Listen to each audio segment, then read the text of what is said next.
The police state ends with me, and we've made it one more day.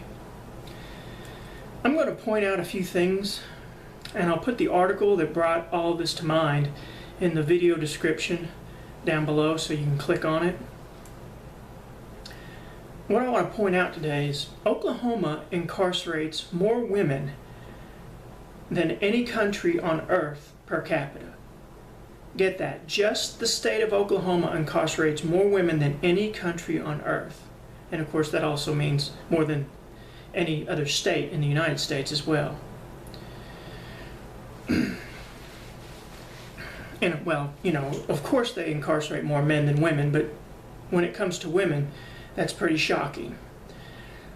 Also, the Oklahoma female prison, Mabel Bassett Correctional Center, has the highest rate of sexual violence in the United States of America. So, we as a country and a state of Oklahoma incarcerate more women than any other country on earth, then commit horrible human rights violations against them. It's just sickening. Why would this happen? Well, Oklahoma has one of the largest for-profit prison systems. And magically, the prison population has grown as the for-profit prison system in Oklahoma has grown. Imagine that, right? It is basically a self-fulfilling prophecy.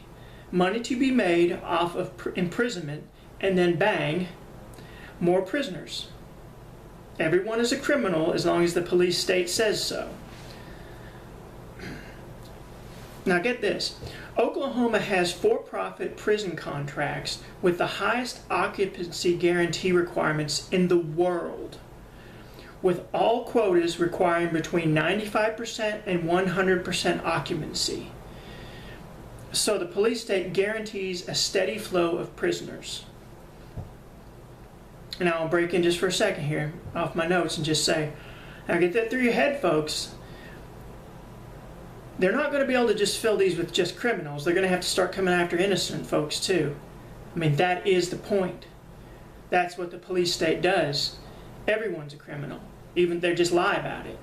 There's not enough criminals to fill all these for-profit prisons at the 95 and 100% occupancy. They've got to get some more people.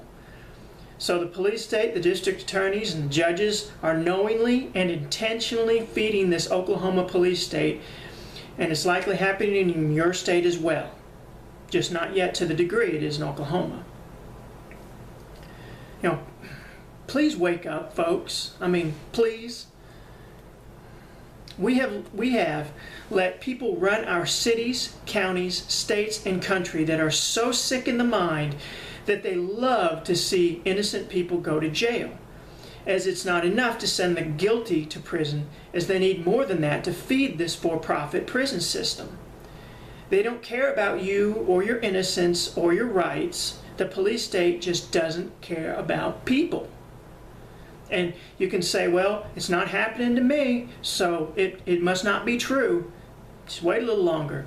One of your friends, or an acquaintance, or your children, or you, or like me, the police state will just land right on your head. Doesn't matter that you're innocent, doesn't matter that you've never done anything, doesn't matter if you lived your whole life by the book and done everything right that they say you're supposed to and followed the rules of the American dream, doesn't matter. None of that matters to them. They're psychopaths. They don't care that you're innocent. There ain't a word that can come out of your mouth or any proof you could ever give them that would stop them from behaving the way they do. They just don't care. We are not on a bad road. We are at the very end of a dead end.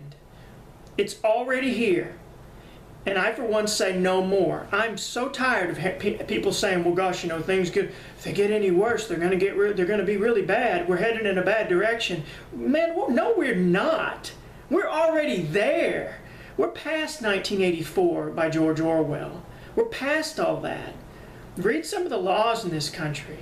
The police can do anything to you. The DAs, everyone can lie and get away with it.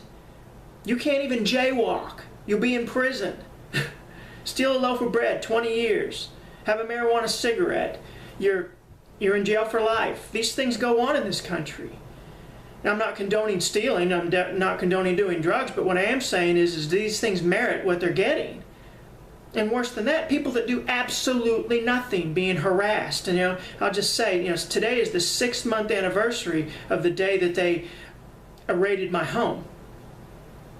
And it's been now going on 10 months since they started, quote, investigating me for anything. And it's been a few months now, but the last time the media talked to me, they said that the police, Spartanburg police, told them that I was still under open investigation. So how long is this going to go on? 10 years, 20 years? Are they just going to keep on tormenting me? What they're doing is terrorizing me. That's what they're doing. That's their intent.